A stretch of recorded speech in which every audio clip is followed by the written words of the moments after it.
সমস্যায় জর্জরিত।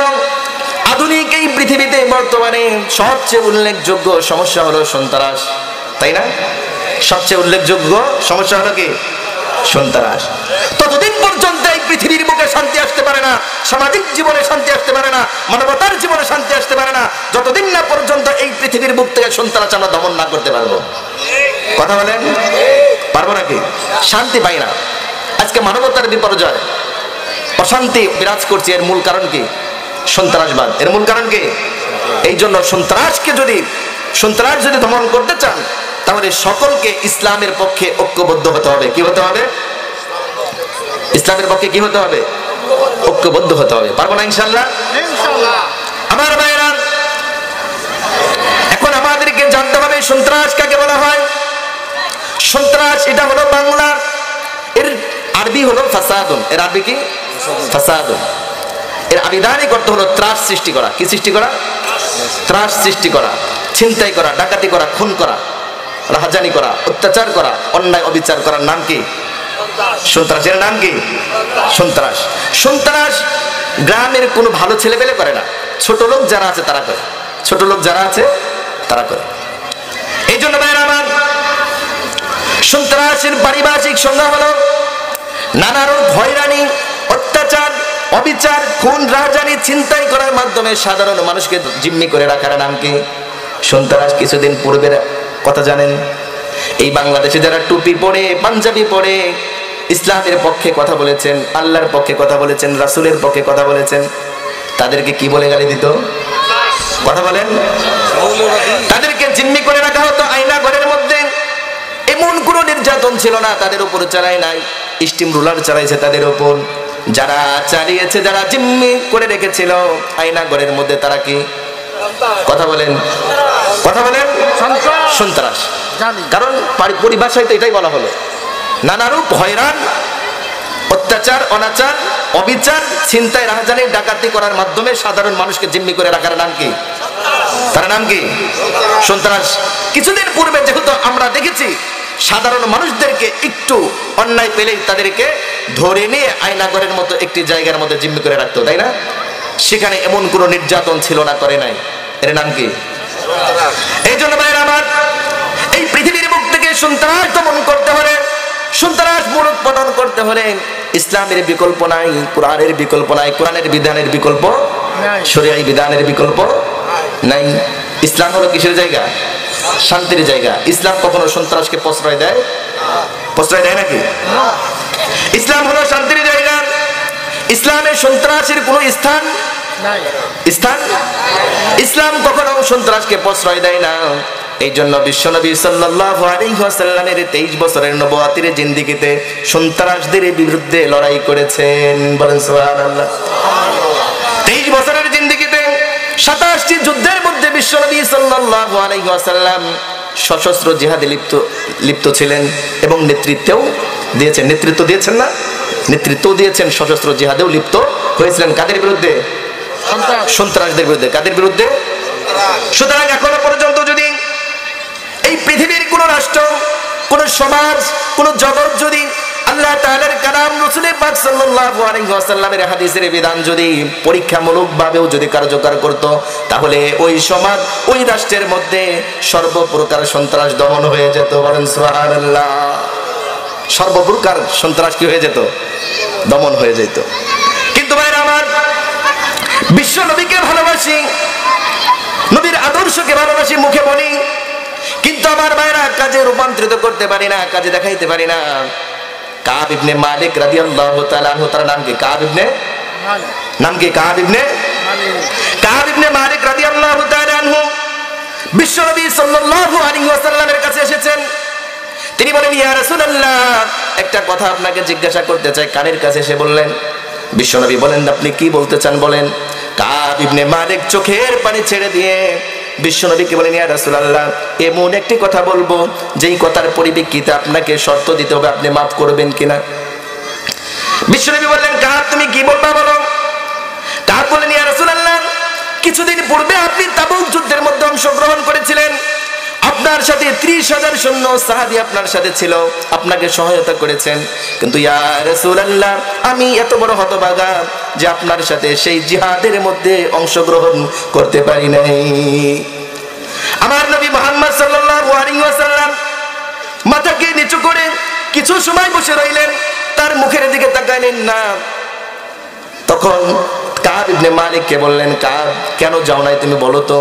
কাব বলেন, ইয়া রাসূলুল্লাহ কোনো বিপদ আপদ আমার উপর ছিল না, কোনো মুসিবত আমার উপর ছিল না, কিন্তু ঘড়িমসি করে ইচ্ছাকৃতভাবে আমি ওই যুদ্ধে অংশগ্রহণ করি নাই।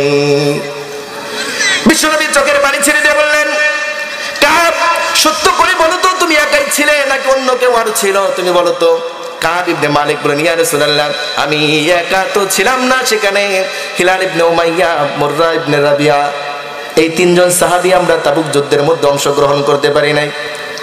বিশ্বনবী সাল্লাল্লাহু আলাইহি ওয়াসাল্লাম তার মুখের দিকে না তাকাইয়া তিনি বললেন, তোমরা মসজিদ থেকে বের হয়ে বাড়ির দিকে রওনা হয়ে যাও। কাব ইবনে মালিক তিনি বাড়ির দিকে রওনা হয়ে গেলেন মসজিদ থেকে বের হয়ে। বিশ্বনবী সাল্লাল্লাহু আলাইহি ওয়াসাল্লাম বিকেল বেলা চূড়ান্ত সিদ্ধান্ত নিয়ে কাব ইবনে মালিকের বিরুদ্ধে, হিলাল ইবনে উমাইয়া, মুররা ইবনে রাবিয়ার বিরুদ্ধে সকল মদিনার সাহাবাদেরকে ডেকে ডেকে বললেন, ও আমার সাহাবারা তোমরা শোনো, আজকের পর থেকে হিলাল ইবনে উমাইয়া, কাব ইবনে মালিক, মুররা ইবনে রাবিয়ার সাথে তোমরা কেউ লিনাদেনা মুআমালা এবং কথা বলবে না।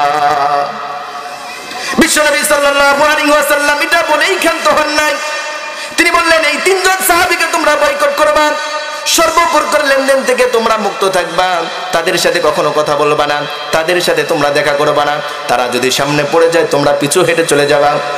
কাব ইবনে মালিক বলেন, যখন এরকম পরিস্থিতি হলো, মদিনার কোনো সাহাবী আমাদের সাথে কথা বলে না, ওমরের সাথে দেখা হলো, তাকে সালাম করলাম, তিনি আমার সালামের উত্তর পর্যন্ত দিলেন না। অনেক সাহাবীর সাথে দেখা হলো, তারা আমার দিকে তাকালেন না। আমার কাছে মনে হলো এত বড় পৃথিবীটা সংকীর্ণ মনে হয়ে গেল, পৃথিবী আমার কাছে একটা রুমের মতো হয়ে গেল। এই সংকীর্ণ পৃথিবীতে আমার থাকতে আর মনে চাইল না। বাড়ির দিকে রওনা হয়ে গেলাম। বাড়ির উঠানের সামনে গিয়ে দরজায় নক করলাম, বিবি তুমি ভিতরে আছো নাকি? আমার বিবি শর্ত দিয়ে বলে, ওগো প্রাণের স্বামী, আপনাকে মহব্বত করি, আপনাকেই ভালোবাসি, তবে মনে রাখবেন আপনাকে বিশ্বনবীর চাইতে বেশি ভালোবাসি না, বিশ্বনবীর চাইতে বেশি মহব্বত করি না, সুতরাং আপনি যদি ঘরের ভিতরে সামনে দিয়ে প্রবেশ করেন, আমি আপনার স্ত্রী পিছনের দরজা দিয়ে বের হয়ে যাব। সুবহানাল্লাহ বলেন। আমার ভাইরা, কাব ইবনে মালিক বললেন, কেন আমার স্ত্রী তুমি এই কথাটা বললাম? তোমাকে দিয়ে এত মহব্বত করি, তাহলে কেন তুমি আমার ঘরের দরজা খুলে দিয়ে তুমি পিছনের রাস্তা দিয়ে বের হয়ে যাবা? তার স্ত্রী ডেকে ডেকে বলে, ওগো প্রাণের স্বামী, আপনাকে মহব্বত করি, ভালোবাসি, আপনি আমার ভরণ পোষণ করেন, আপনি আমার দেখাশোনা করেন, ঠিক আছে, কিন্তু আমার নবীকে এতটাই ভালোবাসি, পৃথিবীর কোনো ব্যক্তিকে তত ভালোবাসি না। এই জন্য ভাইরা আমার, কাব ইবনে মালিক রাদিয়াল্লাহু তাআলা আনহু এরপরে হিলাল ইবনে উমাইয়া রাদিয়াল্লাহু তাআলা আনহু বলেন, আমার তখন 69 বছর বয়স। কয় বছর? 69 বছর বয়স। জিহাদে অংশগ্রহণ না করার কারণে বিশ্বনবী সাল্লাল্লাহু আলাইহি ওয়াসাল্লাম আমার উপর মদিনার সমস্ত সাহাবীদেরকে বয়কট প্রদান করেছেন।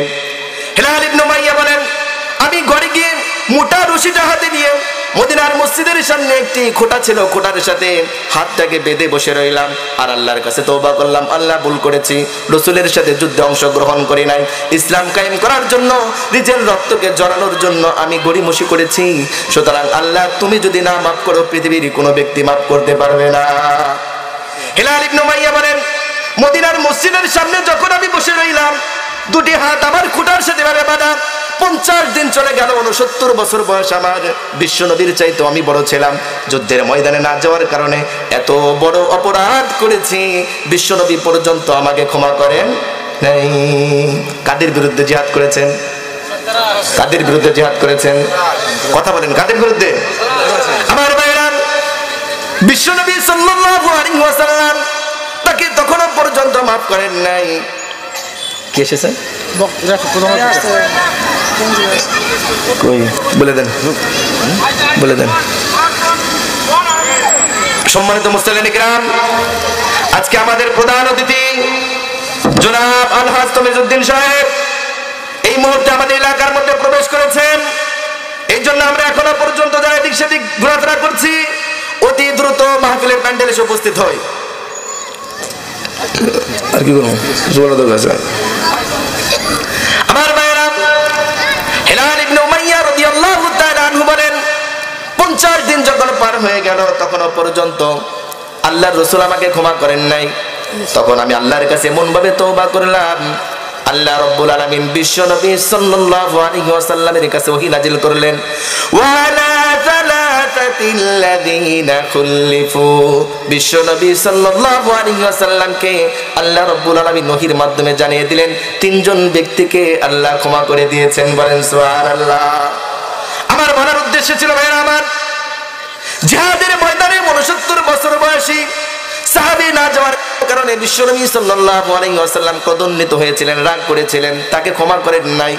একদিন 2 দিন নয় 50 দিন পর্যন্ত তারা নিজেকে আবদ্ধ করে রেখেছিলেন, বেঁধে রেখেছিলেন। হিলাল ইবনে উমাইয়া বলেন 50 দিন পর্যন্ত যখন আমার হাতটা বাঁধা ছিল, হাতের ভিতরে এমন ক্ষত হয়ে গিয়েছিল, ওই ক্ষত জায়গায় পোকা পর্যন্ত ধরে গিয়েছিল। আল্লাহু আকবার। এই জন্য ভাইরা আমরা যারা নবীকে ভালোবাসি, নবীর আদর্শকে ভালোবাসি, তাদেরকে মনে রাখতে হবে বিশ্বনবী সাল্লাল্লাহু আলাইহি ওয়াসাল্লাম যেহেতু সন্ত্রাসীদের বিরুদ্ধে জিহাদে লিপ্ত হয়েছিলেন, তিনি লড়াই করেছেন। আজও পর্যন্ত যদি কোনো জাতি, কোনো সমাজ, কোনো জাতি গোষ্ঠী মানুষগুলো আল্লাহর কোরআনের বিধান, বিশ্বনবীর আদর্শের দিকে লক্ষ্য করে পরীক্ষামূলকভাবেও যদি কার্যকর করে, আজও পর্যন্ত পৃথিবীর বুকে কোনো সন্ত্রাস থাকতে পারে না। সন্ত্রাস থাকতে পারে নাকি? সন্ত্রাস দমন। এবার আসুন, সন্ত্রাস দমন পৃথিবীর বুকে কেমনে করেছিলেন, ইসলামে কেমনে সন্ত্রাস দমন করেছেন? সর্বপ্রথম সন্ত্রাসী কোথায় হয়েছে জানার দরকার আছে কি নাই? বুখারী শরীফের 2 নম্বর খণ্ড। একদম সবার নিকটে মানে এই হাদিসটা শোনা সম্ভবত 6ষ্ঠ হিজরির বাহরাইনের উরাইনা গোত্রের লোক, একদল লোক বিশ্বনবী সাল্লাল্লাহু আলাইহি সাল্লামের কাছে আসলেন। তারা বললেন, ইয়া রাসূলুল্লাহ, আমরা আপনার কাছে এসেছি বায়াত গ্রহণ করার জন্য, কালেমা পড়ে মুসলমান হওয়ার জন্য। বিশ্বনবী সাল্লাল্লাহু আলাইহি ওয়াসাল্লাম বললেন, উরাইনা গোত্রের মুশরিক লোকেরা বিশ্বনবীকে বললেন, ইয়া রাসূলুল্লাহ, আমরা আপনার কাছে ইসলাম ধর্ম গ্রহণ করতে চাই, আপনি আমাদেরকে বায়াত গ্রহণ করান। বিশ্বনবী বললেন, তাহলে তোমরা কালেমা পড়ে মুসলমান হয়ে যাও।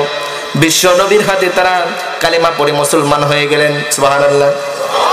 এই উরাইনা গোত্রের লোকগুলো বলেন, ইয়া রাসূলুল্লাহ, ইয়া হাবিবাল্লাহ, আমরা যখন ইসলাম ধর্ম গ্রহণ করলাম তখন আমরা বাড়িতে যেতে পারবো না, সুতরাং আপনার কাছে মদিনায় থাকতে চাই। বিশ্বনবী বললেন, ঠিক আছে, তোমরা মদিনায় থেকে যাও।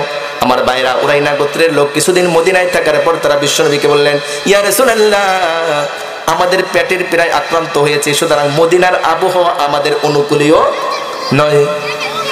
বিশ্বনবীকে বললেন, ইয়া রাসূলুল্লাহ, আমাদেরকে মদিনার বাইরে পাঠিয়ে দেন, পেটের পীড়ায় আক্রান্ত হয়েছে, পেটের মধ্যে সমস্যা হয়েছে, মদিনার আবহাওয়া আমাদের অনুকূল মনে হচ্ছে না। বিশ্বনবী বললেন, ঠিক আছে, তোমরা মদিনার বাহিরে মুক্ত আবহাওয়ার মধ্যে চলে যাও। তবে কোথায় যাবা শুনে যাও। মদিনার বাহিরে আমার কিছু রাখাল আছে, আমার উটগুলো চড়ায়, ওই রাখালদের কাছে গিয়ে বলবা আমি তোমাদেরকে তাদের সাথে থাকতে দেওয়ার অনুমতি দিয়েছি।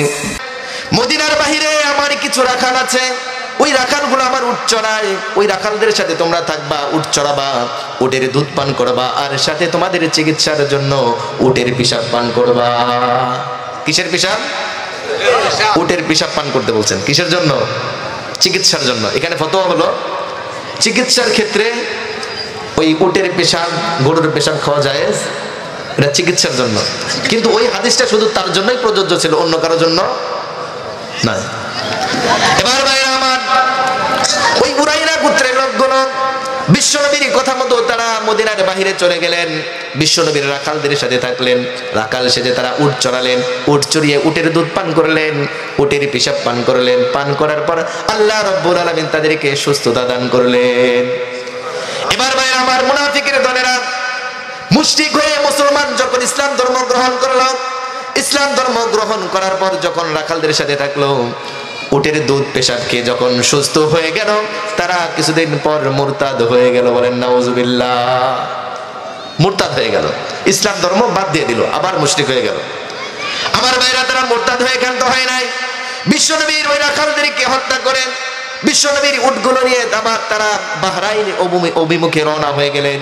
বিশ্বনবী সাল্লাল্লাহু আলাইহি ওয়াসাল্লামের কাছে যখন এই সংবাদটা পৌঁছলো, বিশ্বনবী বললেন, হে কুরস ইবনে জাবের ফাহির, কুরস ইবনে জাবের ফাহির রাদিয়াল্লাহু তাআলা আনহু, কুরস ইবনে জাবের ফাহরি রাদিয়াল্লাহু তাআলা আনহুকে বললেন বিশ্বনবী, হে আমার সাহাবা, তুমি তোমার নেতৃত্বে একটি অশ্বরোহী বাহিনী নিয়ে ওই বাহরাইন অভিমুখে যে মুশরিকের দলগুলো চলে গেছে তাদেরকে আমার কাছে নিয়ে আসো। কারা ছিল তারা? সন্ত্রাস। তারা ছিল সন্ত্রাস। আমার ভাইরা, বিশ্বনবীর কথা মতো কুরজ ইবনে জাবির বাহরি রাদিয়াল্লাহু তাআলা আনহুর নেতৃত্বে দলটি বিশ্বনবীর কাছে উরাইনা গোত্রের লোকদেরকে তারা ধরে নিয়ে আসলেন। বিশ্বনবী সাল্লাল্লাহু আলাইহি ওয়াসাল্লাম তাদের বিচার করবেন, কিন্তু বিচার কিভাবে করবে বিশ্বনবী যেহেতু জানে না। আল্লাহ রাব্বুল আলামিন সূরাতুল মায়েদার 33 নম্বর আয়াতের মধ্যে ওহী নাজিল করে দিলেন। বলেন সুবহানাল্লাহ। আল্লাহ বললেন, ইন্নামা জাযাউল লাযীনা ইউহারিবুনাল্লাহা ওয়া রাসূলাহু ওয়া ইয়াসআউনা ফিল আরদি ফাসাদান আন ইউকাত্তালু আও ইউসাল্লাবু আও তুকাত্তা'a আইদিহিম ওয়া আরজুলুহুম। বিশ্বনবী সাল্লাল্লাহু আলাইহি ওয়াসাল্লামকে আল্লাহ রাব্বুল আলামিন ঘোষণা করে দিলেন, হে নবী, আপনার সাথে আমার সাথে যারা যুদ্ধে লিপ্ত হয়ে যাবে এবং যারা দুনিয়ার মধ্যে বিপর্যয় সৃষ্টি করবে, সন্ত্রাসবাদী করবে, হাঙ্গামা দাঙ্গামা করবে, অন্যায় অত্যাচার করবে, তাদের জন্য শাস্তি হলো হত্যা করা। বলেন আল্লাহু আকবার। এই জন্য সন্ত্রাসদেরকে হত্যা করার কথা কোনো মানুষ বলে নাই, বিশ্বনবী বলেছেন, আল্লাহ বলেছেন। কথা বলেন ঠিক কিনা? এই জন্য আল্লাহ বললেন, যারা দুনিয়ার মধ্যে বিপর্যয় সৃষ্টি করবে, দুনিয়ার মধ্যে যারা অন্যায় অত্যাচার করবে, বিচার করবে, মানুষকে হয়রানি করবে, ছিনতাই রাহাজানি ডাকাতি করবে, তাদের জন্য শাস্তি হলো আইয়ুকাত্তালু। দুনিয়ার মধ্যে তাদেরকে কি করা? শুধু হত্যা করে ক্ষান্ত হন নাই, বিশ্বনবী সাল্লাল্লাহু আলাইহি ওয়াসাল্লামকে জানিয়ে দিলেন, হত্যা যদি না করতে পারো আবিসাল্লামু, তাদেরকে শুলিতে চড়াইয়া দাও।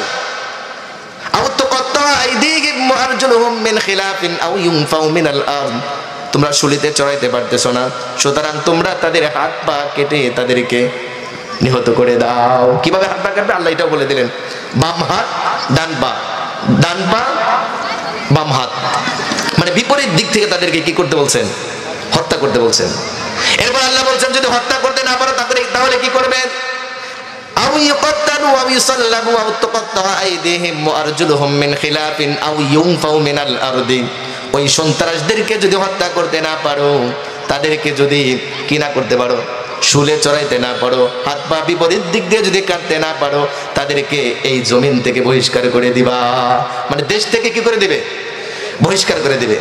এই জন্য ভাইরা আমার, বিগত সরকারের আমলে যারা সন্ত্রাসী করেছেন, তাণ্ডব লীলা চালিয়েছেন, যারা অন্যায় অত্যাচার রাহাজানি করেছেন, তাদেরকে আমরা হত্যা করতে পারি নাই, শুলিতে চড়াইতে পারি নাই, কিন্তু আল্লাহ রাব্বুল আলামিন তাদেরকে এই জমিন থেকে বহিষ্কার করে দিয়েছে। কে দেন নাই? দেন নাই? এটা কার বিধান? আল্লাহর বিধান। এটা কোনো মানুষের বিধান নয়, মানুষের কথা নয়। আল্লাহ রাব্বুল আলামিন নিজে বললেন, যারা দুনিয়ার মধ্যে বিপর্যয় সৃষ্টি করবে, সন্ত্রাসবাদী করবে, ছিনতাই রাহাজানি ডাকাতি, অন্যায় অত্যাচার অবিচার করবে, তাদেরকে হত্যা করো। হত্যা করতে না পারলে শুলে চড়িয়ে দাও। তাও যদি না পারো, বিপরীত দিক থেকে তাদেরকে কাটতে থাকো হাত পা। এটাও যদি না পারো, তাদেরকে দেশ থেকে বহিষ্কার করে দাও। তাও যদি না পারো, তাদেরকে জেলখানার মধ্যে জিম্মি করে রাখো। কে বললেন? আল্লাহ বলছেন। এই জন্য ভাইরা আমার, সন্ত্রাস যেখানে পাবেন, সন্ত্রাসবাদ যেখানে পাবেন, অন্যায় অত্যাচার যেখানে পাবেন, সেখানেই রুখে দাঁড়াবেন। একাকি রুখে দাঁড়ালে হবে নাকি? ঐক্যবদ্ধ থাকতে হবে। কি থাকতে হবে? ঐক্যবদ্ধ থাকতে হবে। যতদিন না পর্যন্ত এই পৃথিবীর মুসলমানগুলো ঐক্যবদ্ধ না হবে, ততদিন পর্যন্ত সারা পৃথিবীর এই সন্ত্রাসবাদীদের হাত থেকে আমরা রক্ষা পাবো। সন্ত্রাসদের হাত থেকে রক্ষা পেতে হলে সকলকে কি থাকতে হবে? ঐক্যবদ্ধ থাকতে হবে। এই জন্য ভাইরা আমার, বিশ্বনবী সাল্লাল্লাহু আলাইহি ওয়াসাল্লামের কাছে যখন এই আয়াতটা নাযিল হয়ে গেল, বিশ্বনবী উরাইনা গোত্রের লোকদেরকে বললেন, সাহাবাদেরকে বললেন, হে আমার সাহাবারা, উরাইনা গোত্রের লোকদেরকে তেমন ভাবে হত্যা করবা যেইভাবে আমার সাহাবাদেরকে তারা হত্যা করেছিল। কিভাবে হত্যা করেছিল? হাদিসের মধ্যে এসেছে, তারা সর্বপ্রথম তাদের হাত পা কেটে হত্যা করার পর তাদের চোখগুলোকে খেজুরের কাঁটা দিয়ে কি করে ফোড়া করে দিয়েছিল। চোখগুলোকে খেজুরের কাঁটা দিয়ে ফোড়া করে দিয়েছে। বিশ্বনবী সাল্লাল্লাহু আলাইহি ওয়াসাল্লাম সাহাবাদেরকে বললেন, ও আমার সাহাবারা, উরাইনা গোত্রের লোকদেরকে তোমরা সেভাবেই হত্যা করবা। সর্বপ্রথম তাদের ডান পা কাটবা, এরপর বাম হাত কাটবা, বাম পা কাটবা, ডান হাত কাটবা। এটা করেই ক্ষান্ত হবা না, তাদের চোখগুলোকে খেজুরের কাঁটা দিয়ে ফোড়া করে দিবা। সুবহানাল্লাহ বলেন। আমার বাইরে এর থেকে জানতে পারলাম, কোন মুসলমান কখনো সন্ত্রাস হতে পারে? সন্ত্রাস হতে পারে নাকি? যেই ধরনের ধর্মগ্রন্থ প্রণেতা বলে দিলেন, যদি কোনো ব্যক্তি সন্ত্রাসবাদ করে, দুনিয়ার মধ্যে বিপর্যয় সৃষ্টি করে, তারা মানবতার শত্রু, তারা দেশের স্বাধীনতার সার্বভৌমত্বের শত্রু, এটা বলেই ক্ষান্ত হন নাই। আল্লাহ বলেছেন তারা সর্বোপরি আল্লাহ এবং আল্লাহর রসুলের শত্রু। কথা বলেন ঠিক কিনা? যারা আল্লাহর শত্রু আর রসুলের শত্রু, যারা মানবতার শত্রু, দেশের স্বাধীনতার সার্বভৌমত্বের শত্রু, তারা দেশের শত্রু, সবকিছুর শত্রু। এই জন্য তাদের দেশে থাকা যাবে কিনা? যাবে নাকি? এই জন্য সন্ত্রাস যেখানে দেখবেন সেখানে রুখে দাঁড়াতে হবে, তাদেরকে হত্যা করা অথবা দেশ থেকে কি করে দেওয়া? বহিষ্কার করে দেওয়া। পারবো না ইনশাল্লাহ? ইনশাল্লাহ। এটা যদি করেন তাহলে দেখবেন দেশ থেকে সন্ত্রাস শেষ হয়ে যাবে। তখন আমরা সাভার থেকে এই পর্যন্ত আসতে ভয় পাবো নাকি? ভয় পাবো না। এই জন্য ভাইরা আমার, আল্লাহ রাব্বুল আলামিন বলে দিলেন কোরআনের মধ্যে, যদি কোনো ব্যক্তি মুসলমানকে হত্যা করে তাহলে কি হবে? আল্লাহ রাব্বুল আলামিন বললেন, ওয়া মান ইয়াকতুল মুমিনান মুতাআম্মিদান ফাজাযাউহু জাহান্নামু খালিদান ফিহা। আল্লাহ রাব্বুল আলামিন বললেন, যখন কোনো মুমিনকে হত্যা করে অথবা কোনো মানুষ মুমিনদেরকে হত্যা করে, মুসলমানদেরকে হত্যা করে, আল্লাহ রাব্বুল আলামিন ওই ব্যক্তি মুসলমানকে হত্যা করার কারণে তার জন্য জাহান্নাম নির্ধারণ করে দিয়েছেন। বলেন নাউজুবিল্লাহ। নাউজুবিল্লাহ না সুবহানাল্লাহ। এই জন্য ভাইরা আমার, আল্লাহ রাব্বুল আলামিন বললেন কোন মুসলমানকে যদি কোনো ব্যক্তি হত্যা করে তাহলে তার জন্য কি? জাহান্নাম। তার জন্য কি? এটা বলে এখান তখন নাই, ওয়াকাদিবাল্লাহু আলাইহি ওয়া লাআনাহু ওয়া আ'আদ্দা লাহু আযাবান আযীমা। আল্লাহ বলেন তাদেরকে জাহান্নামে দিয়ে ক্ষান্ত হব না, তাদের উপর আমি ক্রোধান্বিত থাকব। এবং কি করবেন? ওয়া আ'আদ্দা লাহু আযাবান আযীমা। এবং তাদের জন্য দুনিয়ার শাস্তি স্বরূপ দেওয়ার পরে ক্ষান্ত হব না, আখিরাতের মধ্যে তাদের জন্য রয়েছে মহাশাস্তি, এই শাস্তির মধ্যেও তাদেরকে পাকড়াও করা হবে। এই জন্য যারা আজকে মুমিনদেরকে হত্যা করেছেন, মুসলমানদেরকে হত্যা করেছেন, তারা সন্ত্রাস বলেই ক্ষান্ত করা যাবে না, তাদেরকে দুনিয়া থেকে হত্যা করা লাগবে। এবং আল্লাহর আইনে যেহেতু তারা অপরাধী বলে সাব্যস্ত, এই জন্য আখিরাতেও তাদের শাস্তি হবে কি হবে না? এই জন্য কিছুদিন পূর্বে, কয়েক বছর পূর্বে যারা উলামায়ে কিরামকে নৃশংসভাবে হত্যা করেছে, ফাঁসির কাস্টে ঝুলিয়েছে, নিরাপরাধ মুসলমানদেরকে আয়না ঘরের মতো ঘরে নিয়ে নির্যাতন করেছে, তারা কি মুসলমান নাকি মুসলমান না? মুসলমান না? মুসলমান, কিন্তু সন্ত্রাস হওয়ার কারণে তারা মুসলমান থেকে কি হয়ে গেছে? খারিজ কেমনে হলো? কোরআনের মধ্যেই তো আল্লাহ বললেন যারা দুনিয়ার মধ্যে বিপর্যয় করবে তারা কি সন্ত্রাস না? তাদের নীতি কি? তাদেরকে কি করা? বিধান কি? হত্যা করা। তাদেরকে কি করা? কোন মুসলমানকে হত্যা করা যাবে? কিন্তু আল্লাহ বললেন হত্যা করা। কেন বলছেন তারা মুসলমান? তারা মুসলমান কেন মুসলমান না? বিশ্বনবী সাল্লাল্লাহু আলাইহি ওয়াসাল্লাম হাদিসের মধ্যে বলেন, সিবাবুল মুসলিমি ফুসুকুন ওয়া কিতালুহু কুফরুন। কোন মুসলমানকে জবান দ্বারা গালি দেওয়া ফাসিকি, আর কোন মুসলমানকে হত্যা করা হলো কুফরি। যদি কোনো ব্যক্তি কুফরি করে তার ঈমান থাকে নাকি? ঈমান থাকে। এই জন্য ভাইরা আমার, যেহেতু কোন মুমিনকে হত্যা করলে কাফের হয়ে যায়, মুমিন থাকে না। এই জন্য আল্লাহ বললেন যখন কোনো মুমিনকে কোনো মুমিন হত্যা করবে, কোনো মানুষ কোনো মুসলমানকে হত্যা করবে, ওই ব্যক্তির জন্য আল্লাহ রাব্বুল আলামিন জাহান্নাম চিরস্থায়ীভাবে নির্ধারণ করে দিয়েছেন। এই জন্য কোনো মানুষকে কি করা যাবে না? অন্যায়ভাবে অত্যাচার, অন্যায়ভাবে হত্যা করা যাবে নাকি? মান কাতালা নাফসান বিগাইরি নাফসিন আও ফাসাদিন ফিল আরদি ফাকান্নামা কাতালান নাস জামিআ। বিশ্বনবী সাল্লাল্লাহু আলাইহি ওয়াসাল্লামকে আল্লাহ রাব্বুল আলামিন বলে দিয়েছেন, যেই ব্যক্তিরা কোনো প্রকার বিনিময় ছাড়া, অর্থাৎ হত্যার বদলে হত্যা ছাড়া অথবা কোনো হত্যাযোগ্য অপরাধ ছাড়া, দুনিয়ার মধ্যে বিপর্যয় করা ছাড়া যদি কোনো ব্যক্তিকে হত্যা করে, ওই একজনকে হত্যা করার কারণে সমস্ত মুসলমানকে হত্যা করা হলো। নাউজুবিল্লাহ। এটা কি বললেন? সূরা নিসার মধ্যে আল্লাহ বলছে। আল্লাহ কি বললেন? যে যদি কোনো ব্যক্তি কোনো মুসলমানকে হত্যা করে অন্যায়ভাবে, হত্যার বিনিময় হত্যা ছাড়া, অথবা দুনিয়ার মধ্যে বিপর্যয় করে নাই, বিপর্যয় করা ছাড়া নিরপরাধ মানুষকে হত্যা করা, এরকম মানুষকে যদি হত্যা করে একজনকে, তাহলে হত্যা করা হলো সমস্ত মানবতাকে। ওমান আহইয়াহা ফাকান্নামা আহইয়ান নাস জামিআ। আল্লাহ বলেন যদি কোনো একজন ব্যক্তিকে আত্মরক্ষা করলো, কোনো ব্যক্তিকে রক্ষা করে দিল, অন্যায়ভাবে হত্যা করলো না, তাকে বাঁচিয়ে দিল। আল্লাহ রাব্বুল আলামিন বলেন একজন ব্যক্তিকে রক্ষা করার কারণে কেমন যেন সমস্ত মুসলমানকে রক্ষা করলো, বলেন সুবহানাল্লাহ। এই জন্য ভাইরা আমার মনে রাখবেন, সন্ত্রাসের জুলুম শুধুমাত্র যাকে খুন করে তার উপর বর্তায় না। একজন মানুষকে খুন করার কারণে খুনির উপর শুধুমাত্র শাস্তি আসে না, আশপাশ যত মানুষ আছে সমস্ত মানুষগুলো কষ্ট পায়। কথা বলেন ঠিক কিনা? কিছুদিন আগে যখন আবু সাইদ ইন্তেকাল করেছেন, সমস্ত মানুষের রগের মধ্যে শিরায় বসিরায় দুঃখ কষ্ট চলেছিল কিনা? জানে নাই?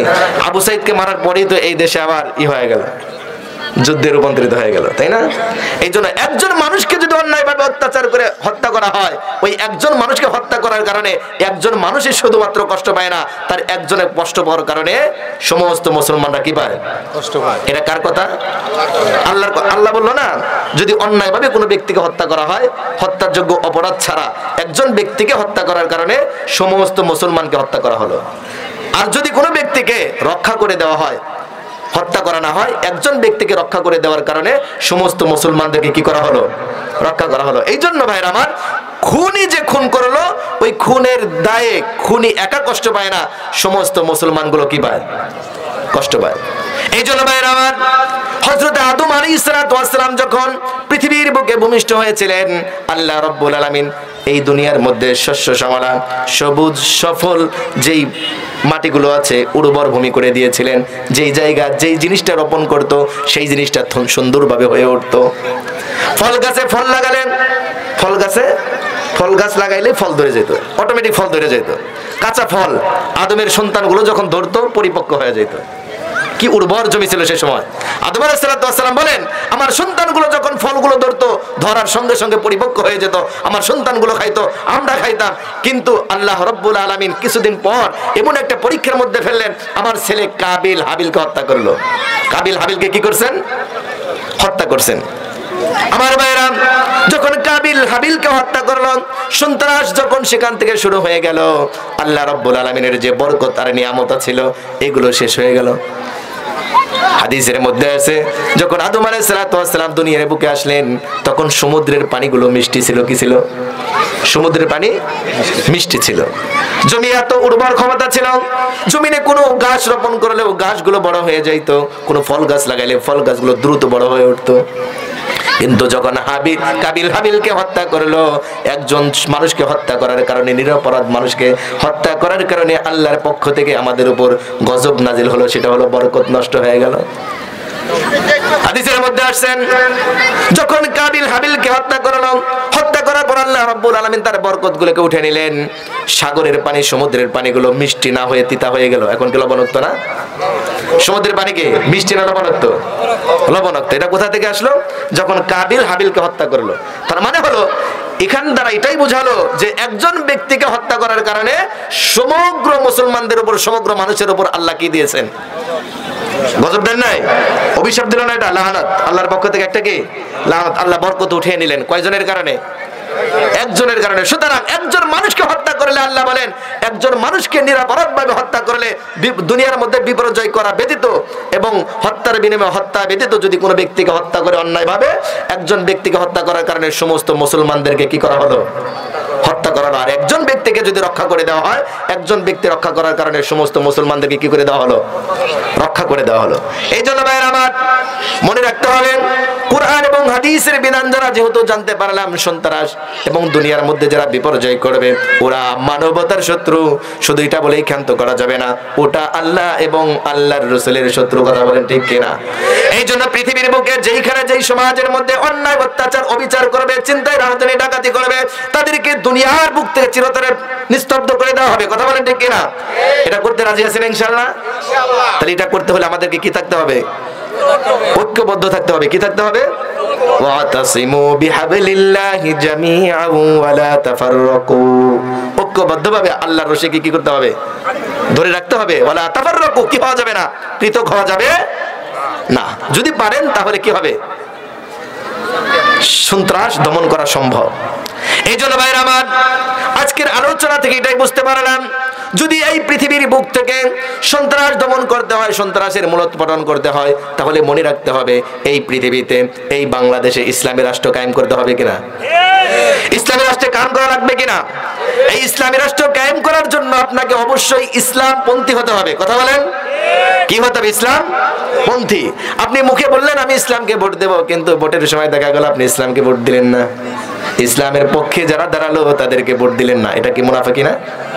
এই জন্য ভাইরা আমার, যেহেতু আজকে কোরআনের হাদিস তারা জানলেন, এই পৃথিবীতে সন্ত্রাসদের কোনো স্থান নাই। মুসলমানদের ক্ষেত্রে, মুসলমানদের মধ্যে সন্ত্রাসের কোনো স্থান নাই, মুসলিম রাষ্ট্রের মধ্যে সন্ত্রাসদের কোনো স্থান নাই। এই সন্ত্রাসদেরকে যদি স্থান না দেওয়া হয়, এটা করতে হলে অবশ্যই ইসলামী রাষ্ট্রের দরকার আছে কি নাই?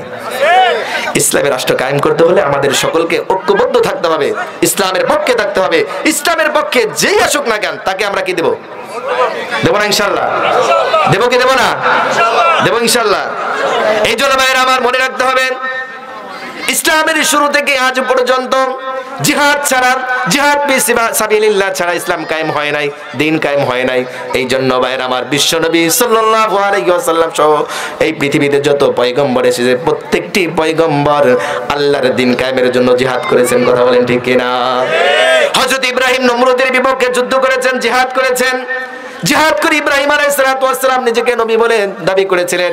আল্লাহ রাব্বুল আলামিন তাকে রাসূল বানিয়েছিলেন, নবী বানিয়েছিলেন। দিন কায়েম করছিলেন না? কি করে? জিহাদ করে না? নাকি পয়সা থেকে? জিহাদ করে। হযরত মুসা আলাইহিস সালাতু ওয়াস সালাম ফিরাউনের সাথে জিহাদ করে দিন কায়েম করেছিলেন। কথা বলেন। বিশ্বনবী সাল্লাল্লাহু আলাইহি ওয়াসাল্লাম মদিনার বুকে ইসলাম প্রতিষ্ঠিত করেছিলেন। মুশরিক এবং ইহুদি খ্রিস্টান যারা ছিল তাদের বিপক্ষে লড়াই করে। কথা বলেন। এই জন্য ভাই আমার, এখনো পর্যন্ত যদি আমরা সন্ত্রাস দমন করতে না পারি, এই পৃথিবীর বুক থেকে সন্ত্রাস যদি মূলোৎপাটন করতে না পারি, মনে রাখবেন সামাজিক জীবনে, অর্থনৈতিক জীবনে, মানবতার জীবনে সর্বক্ষেত্রে আমরা বিপর্যয়ের মধ্যে থাকবো, লাঞ্ছিত, অপদস্থ আর ভীত সন্ত্রস্ত হয়ে থাকবো।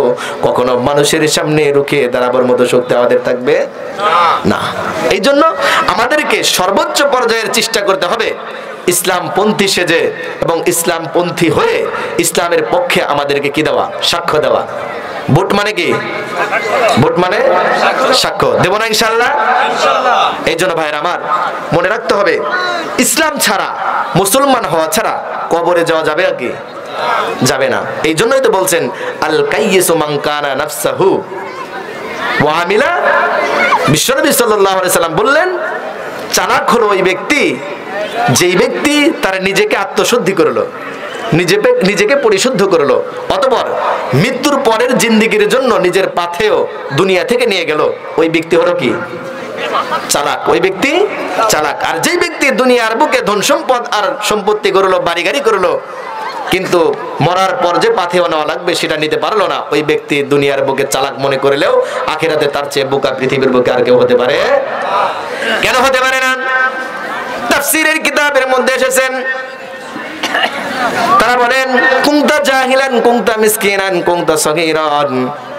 তিনি বলেন তুমি এতটা দুর্বল ছিলেন, এতটা মূর্খ ছিলেন, এতটা দুর্বল ছিলেন, এতটা মূর্খ, এতটা অজ্ঞ, এতটা মিসকিন, নিঃস্ব ছিলেন। পৃথিবীর বুকে তোমার থেকে বড় দুর্বল আর কেউ ছিল নাকি? এই দুর্বল মানুষ হিসেবে আমরা পৃথিবীর বুকে আসলাম, একদম নিঃস্ব, আমাদের থেকে নিঃস্ব পৃথিবীর বুকে কেউ ছিল না। এরকম নিঃস্বভাবে আসার পর আল্লাহ রাব্বুল আলামিন আমাদেরকে আবার কি বানাইছেন? নিঃস্ব থেকে সচ্ছল বানাইছেন, সবল বানাইছেন। কে বানাইছেন? আল্লাহ বানাইছেন। তাহলে আল্লাহ বলতেছেন তোমাদেরকে যখন এরকম নিঃস্ব থেকে স্বচ্ছ বানাইলাম, সবল বানাইলাম, তখন তোমাদের জন্য একটা পরীক্ষা চলতেছে। কি চলতেছেন? পরীক্ষা হলো এই অসহায় অবস্থা থেকে, সগীর অবস্থা থেকে, জয়ীব অবস্থা থেকে তোমাদেরকে স্বাবলম্বী করলাম। এই স্বাবলম্বী করার ক্ষেত্রে মধ্যবর্তী যে সময়টা ছিল, এই সময়টা হলো পরীক্ষা। এই সময়টা হলো পরীক্ষা। এই জন্য ভাইরা আমার, এই পরীক্ষায় পাশ করতে হবে। কি করতে হবে? পাশ করতে হবে। পরীক্ষায় পাশ করতে হলে অবশ্যই আপনাকে কি থাকতে হবে? ইসলামের পক্ষে থাকতে হবে। কি থাকতে হবে? ইসলামের পক্ষে থাকতে হবে। কে কে থাকবেন ইসলামের পক্ষে? ইনশাআল্লাহ, ইনশাআল্লাহ, ইনশাআল্লাহ আমরা সকলেই ইসলামের পক্ষে থাকবো। আল্লাহু আকবার, তাকবীর, আল্লাহু আকবার, আল কোরআনের আলো, আল হাদিসের আলো, তাকবীর। এবার শুনুন ভাইরা আমার, কোরআনের আয়াত এবং হাদিস দ্বারা আমরা জানতে পারলাম সিবাবুল মুসলিমি ফুসুকুন ওয়া কিতালুহু কুফরুন, কোন মুসলমানকে আঘাত করে কথা বলা, কোন মুসলমানকে গালি দেওয়া, কোন মুসলমানকে অন্যায়ভাবে থাপ্পড় দেওয়া, এটা হলো ফাসিকি। এটা কি? এটা কি? ওয়া কিতালুহু কুফরুন, কোন মুসলমানকে হত্যা করে এটা হলো কুফরি। এই ব্যাপারে বিশ্বনবী সাল্লাল্লাহু আলাইহি ওয়াসাল্লাম বলেন, আল মুসলিমু মান সালিমাল মুসলিমুনা মিন লিসানিহি ওয়া ইয়াদিহি। বিশ্বনবী সাল্লাল্লাহু আলাইহি ওয়াসাল্লাম বলেন, প্রকৃত মুসলিম হলো ওই ব্যক্তি যার হাত থেকে অপর মুসলমান কি থাকে? নিরাপদ থাকে। কি থাকে? নিরাপদ থাকে। এবং যার জবান থেকে অন্য মুমিন কি থাকে? নিরাপদ থাকে। যার পা থেকে, হাত থেকে, জবান থেকে অন্য মুমিন নিরাপদ থাকে, তাহলে বুঝবেন ওই ব্যক্তি প্রকৃত মুসলমান। অন্যথায় কোন ব্যক্তি মুসলমান হতে পারে, প্রকৃত মুসলমান হতে পারে না। এই জন্য ভাইরা আমার, এমন কোনো কাজ করা যাবে না আমার জবান দ্বারা অন্য মানুষ কষ্ট পাবে, এমন কোনো কাজ করা যাবে না। একজন মানুষ অন্যায় করেছে, আমার মুসলিম ভাই, তাকে থাপ্পড় দেওয়া যাবে? ভালোভাবে বুঝাইতে হবে। যদি আপনি ভালোভাবে বুঝাইতে না পারেন, অন্যায়ভাবে যদি তাকে থাপ্পড় মারেন, তাহলে মনে করবেন আপনার দ্বারা কখনো দিন কায়েম হতে পারে। এই জন্য দিন কায়েম করার ক্ষেত্রে সর্বপ্রথম যেটা করতে হবে, মিন লিসানিহি, আপনার জবানকে কি করতে হবে? স্বচ্ছ করতে হবে। ওয়া ইয়াদিহি, হাতকেও কি করতে হবে? স্বচ্ছ করতে হবে। এবং আপনার পাটাকেও কি করতে হবে? স্বচ্ছ করতে হবে। কিভাবে করবেন? আল্লাহ রাব্বুল আলামিন তাফসীরে কিতাবের মধ্যে বলেন, ওই রকম ভাবে তোমার জবান, তোমার কান, তোমার সবকিছু স্বচ্ছ রাখবা যেইভাবে